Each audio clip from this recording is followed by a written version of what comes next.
Threads in the dark. Buttons where eyes should be. Coraline isn't a children's story. It's a warning whispered through a keyhole. A universe built by hand. Every shadow carved. Every heartbeat sculpted in miniature. The lullabies of control. Soft voices that smile while they bind. And the Coraline that never was. A dream so perfect it became a prison. These are 20 weird facts about Coraline. And behind every tiny doll and flicker of light, a new kind of magic. Born from patience and madness alike. Alive enough to stare back. Number 1. Coraline didn't just creep into theaters. It changed them. It became the first full-length stop-motion film ever shot entirely in 3D. Every frame animated twice. Once for each eye. What looked like child's play on screen was an engineering miracle stitched from patience and madness. To make 3D stop-motion work, the crew built custom rigs for dual cameras, so each puppet had to be animated, photographed, and lit twice for every movement. Some scenes took days just to capture a single second of film. Animators worked in near silence, tracking thousands of micro-adjustments like surgeons performing art. Released the same year as Pixar's Up, Coraline went toe-to-toe with digital perfection and still triumphed. Its shadows had weight, its magic felt real, and when it became one of the highest-grossing stop-motion films in history, it proved something bold. Audiences still believed in the impossible, as long as someone was patient enough to build it by hand. Number 2. Nothing in Coraline was computer trickery. Every frame was built, lit, and moved by human hands. Leica Studios transformed a warehouse in Oregon into a living miniature world. 150 tiny sets, each no bigger than a table, packed with working lights, painted skies, and handcrafted weather. Even the rain was real, made from dripped gelatin, filmed one drop at a time. Coraline herself stood just 9 inches tall, her yellow raincoat wired so it could ripple like real fabric in the wind. Her hair was made of hundreds of individual strands, each one carefully glued, bent, and rebent thousands of times. Her clothes were hand-knitted with needles thinner than a strand of hair. So small, the costume designer had to work under a microscope. But her face was the true marvel. Through a mix of stop-motion and early 3D printing, Coraline's expressions were created from thousands of tiny faceplates, swapped out frame by frame. Over 207,000 combinations. Smiles that trembled, blinks that hesitated, fear that looked almost alive. Her other mother had even more. Every twitch, every smirk, built from pieces of lies and love. Even the smallest prop demanded obsession. The key to the tiny door took weeks to forge. The door itself, less than a foot tall, cost more than Coraline's entire puppet set. Its hinges creaked like old wood. Its shimmer was painted in 5 shades of blue to mimic the way moonlight bends through fog. And when you zoom out, all those details, the rooms, the flowers, the furniture, the light, become something astonishing. A world that doesn't just look alive. It is. Every breath, every shadow, every heartbeat of Coraline was built from human patience and touch. It's not just stop motion, it's devotion, one frame at a time. Number 3. It looks like his world. It feels like his world. But Coraline isn't Tim Burton's creation. When Neil Gaiman first pitched the story, he imagined either Burton or Henry Selick bringing it to life. In the end, it was Selick, the visionary who directed The Nightmare Before Christmas, who took the reins. Burton had nothing to do with it. No credit, no cameo, just the long shadow of his influence. For years, fans called Coraline Burton-esque, but the film's DNA belongs entirely to Selick, a master of melancholy whimsy with a darker edge. He swapped Burton's gothic charm for something subtler, fear that crawls, not screams. Gaiman later said, Henry didn't adapt the book, he dreamed it. And that dream, stitched from childhood fears and handmade wonder, became one of the most hauntingly beautiful stop-motion films ever made. Number 4. In Neil Gaiman's book, Coraline only crossed into the other world once, but Henry Selick knew that one visit wasn't enough. He restructured the entire story into 3 journeys: curiosity, temptation, and terror. The first trip dazzles her with color and kindness, a mirror world that feels perfect. The second begins to rot from the inside. Smiles stiffen, the air chills, and the perfection starts to itch. And by the third, the trap is fully sprung, the magic gone, the danger revealed. Selick called it a rhythm of discovery. Each crossing wasn't just movement, it was transformation. By the time Coraline steps through the door for the final time, she's no longer a child escaping boredom. She's a survivor walking back into her own world, scarred, braver, and finally grateful for it. Number 5. In the other world, no one blinks. Not the parents, not the neighbors, not even the other mother. The animators could have built blinking mechanisms, but they made a chilling choice: stillness. Those button eyes never move because they're not alive. They're trophies. Henry Selick said the absence of blinking made the characters feel too perfect and therefore wrong. In stop motion, blinking gives life. Without it, you get something eerie, something soulless. The effect was subtle but devastating. Every gaze from those glossy buttons feels endless, like a stare that that wants to swallow you whole. Fans later realized the deeper symbolism. Eyes are windows to the soul, and in the other world, every window has been sewn shut. Coraline isn't just fighting a monster, she's fighting the loss of self. And all it takes to see that truth is to look long enough without blinking. Number 6. When Coraline first visits the other mother, everything feels perfect. The lighting warm, the meal comforting, the table gleaming with love. And then comes the welcome home cake, iced in perfect curls of frosting. But the truth is hiding in plain sight. The O in welcome is written with a double loop, a tiny detail borrowed from real handwriting analysis, where that shape means deception. The art team planted it intentionally, a secret message from the villain to the audience. It's not a greeting, it's bait. Every sugary surface in that world has something sour underneath. The colors are sweeter, the voice is softer, but the deceit is baked into every crumb. The other mother doesn't welcome Coraline at all. She consumes her. And that cake, smiling under candlelight, is the first lie Coraline ever eats. Number 7. Mr. Babinski, the blue-skinned, acrobatic neighbor upstairs, carries a medal pinned proudly to his chest. To most viewers, it looks like a circus prize or a military decoration, but the truth is far darker. The design matches a real Soviet award given to liquidators, the men who cleaned up radioactive waste after the Chernobyl disaster in 1986. It bears a red drop of blood and 3 golden rays, symbolizing the 3 kinds of radiation exposure. The filmmakers confirmed the reference, calling it their quietest tragedy. Suddenly, Babinski's blue skin and jittery behavior feel less cartoonish and more like consequence. Laika's animators joked that he turned blue from the cold, but the medal tells another story, of sacrifice buried under humor. In a film about hidden horrors and things that look safe until you look closer, Babinski carries his trauma like a badge, and his color tells the rest. Number 8. In Neil Gaiman's original novel, Coraline faced the other mother alone. Every discovery, every moment of terror belonged only to her. But Henry Selick worried that the silence of that journey might lose younger audiences. So he created Wybie Lovett, the awkward, wide-eyed boy who wasn't there in the book. Wybie wasn't just comic relief. He became Coraline's mirror, the friend she didn't know she needed, the voice of doubt when her own courage ran too far. His name, short for Why-born, even hints at something existential, as if he's asking the question Coraline's story was built on. Why me? By giving her someone to argue with, Selick made Coraline's inner world visible. Every fight, every laugh, every shared fear turned her monologue into motion. And when the other mother stitched his mouth smiling up in her world, the silence hit harder, a reminder of what Coraline might have lost if she'd stayed. Number 9. Every creature in the other world plays by the beldam's rules, except the cat. He doesn't have button eyes. He doesn't obey. He doesn't even belong to Coraline. He's the one being that moves freely between worlds, slipping through the veil like shadow and smoke. In early drafts, the cat was going to be her pet, but Henry Selick changed it. He wanted him untethered, a symbol of freedom, independence, and instinct. His voice, low and wry, came from actor Keith David, who delivered his lines like riddles instead of advice. After all,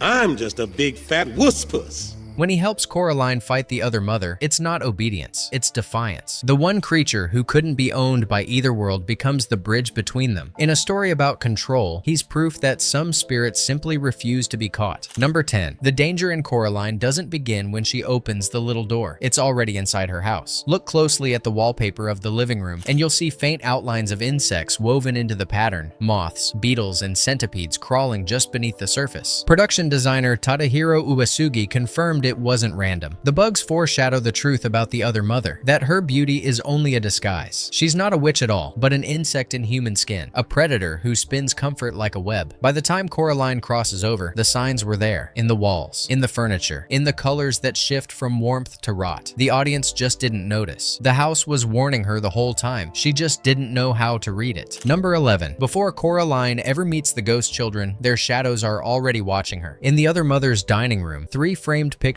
hang on the wall behind Coraline, small figures frozen mid-play. They're not decorations, they're warnings. Each one mirrors the spirits later revealed behind the mirror, the lost souls of kids who once took the other mother's deal. The art team planted them there deliberately, hoping only the sharpest eyes would notice. They were trophies, designer Henry Selick said, hung like memories she couldn't eat. It's one of those quiet horrors Coraline hides in plain sight, a dinner table surrounded by ghosts, a meal shared with monsters. While Coraline smiles and eats, the audience audience sees what she can't. The walls already lined with the faces of her future. Number 12. When the moving truck pulls up to the pink palace, the logo on the side looks ordinary, just tadpole movers. But hidden inside those names are two tributes that animation fans might recognize. Joe and Jerome, the movers carrying boxes, are named after real-life brothers Joe and Jerome Ramft, animators and storytellers who shaped some of the greatest modern fairy tales. Joe helped write Toy Story, A Bug's Life, and Cars before his tragic death in 2005. Jerome, his younger brother, stayed in animation too, and even voiced one of the movers in Coraline. Henry Selick, who had worked with both, added their names as a tribute. So when those movers roll up in the rain, they're not just unloading furniture. They're carrying the weight of friendship, loss, and legacy. A quiet nod to the real people who built worlds by hand, one frame at a time. Number 13. It started with a single mistake. Neil Gaiman was typing the name Caroline when his finger slipped. Coraline. He paused, staring at the word, certain it wasn't an error. That's a real name, he thought. And that girl has a story. From that one misspelled letter came everything. The door, the buttons, the bravery, the fear. Gaiman began writing immediately, following that name through hallways and dreams until she became real enough to scare him. Years later, fans would joke that Coraline was born from a typo, but it's truer than it sounds. Every story has an accident at its heart, a moment where the universe leans in and whispers the right mistake. For Gaiman, that slip wasn't wrong, it was fate, and it opened the door to a whole new world. Number 14. Coraline isn't just lost between two worlds, she's lost between two homes. In Neil Gaiman's book, she came from England, but Henry Selick quietly moved her across the ocean, giving her roots in the American Midwest. The clues are hidden everywhere. Her father's Michigan State sweatshirt, the moving van's license plate, even the way she calls her old friends trolls, a nickname Michiganders use for people living below the Mackinac Bridge. That change wasn't just geography, it was emotion. In the film, Coraline isn't running from boredom. She's grieving a life left behind. The damp Oregon woods feel too quiet, her parents too distracted, her new house too strange. Every choice she makes in the other world, every door she opens, is really about wanting home to feel warm again. Selick said he moved her to America to make her loneliness familiar, and that's the heartbreak of Coraline. Even before the beldam appears, the girl we're watching is already missing something she can't name. Number 15. He's weary, soft-spoken, and a little lost. A man buried under work and weather. Coraline's dad isn't just a puppet. He's built from pieces of real people. The animators shaped him after actor Ted Raimi. His lanky build, gentle posture, and nervous hands gave the character his warmth. Then came John Hodgman's voice. Wry, thoughtful, tired. Together, they built a man who wasn't a villain or a hero, just a parent doing his best while trying not to crumble. His songs at the piano weren't just jokes. They were a lullaby for exhaustion. In a film filled with monsters and magic, Coraline's father became the most human thing of all. A parent stretched thin but still trying to make something beautiful for his child. Number 16. In Coraline, even the music lies. When the other father first welcomes her to dinner, his cheerful little tune sounds like love. Playful, innocent, full of wonder. But listen closely. The lyrics aren't about affection. They're about possession. Our eyes will be on Coraline. It's not a serenade. It's a spell. Composer Bruno Coulet built the entire score around that duality. Beauty wrapped in danger. The main theme, sung by a children's choir, isn't in any real language. The voices hum and whisper in invented syllables, creating a sense of comfort that turns uneasy the longer it plays. It sounds almost human until you realize you can't understand what it's saying. That's how the beldam traps you. She doesn't roar or threaten. She lulls. Every note in her world, from the piano keys to the hum of her cooking, is designed to soften the edges of fear. When she hums the same melody later, it's not a reprise. It's control. Selick once said he wanted the film to feel like a dream right before it becomes a nightmare, and the music is where that shift happens. The moment innocence curdles into obedience. Because in the other world, even a lullaby can have teeth. Number 17. When Coraline ends, most viewers leave as the music fades, but the film has one last secret waiting in the dark. Just before the screen cuts to black, a strange message appears. For those in the know, jerkwad. It wasn't a throwaway joke. Jerkwad was a real password, part of Leica's 2009 viral campaign that led fans to a hidden website filled with behind-the-scenes artwork and contests. Those who cracked it could even win ultra-rare Nike Dunk sneakers stitched with button eyes and the cat alongside another world mouse on it. The site's long gone, but the password still lingers in the credits, a ghostly reminder that Coraline never truly ends when the screen goes dark. It just keeps whispering to those curious enough to look twice. Number 18. When Coraline spoke, she didn't sound like a cartoon hero. She sounded real. That voice came from a teenage Dakota Fanning, who recorded her lines while still juggling high school. Director Henry Selick wanted her natural curiosity to shine through, so he encouraged her to improvise, to gasp, mutter, and wander through the script like she was discovering a new world in real time. Between takes, Fanning would ask questions about Coraline's emotions, how scared she should sound, or how much wonder to show. Her curiosity mirrored the characters perfectly. Selick said, "She found Coraline's bravery by accident, by being herself. The result was magic. A voice that felt alive, unpredictable, and entirely human. Every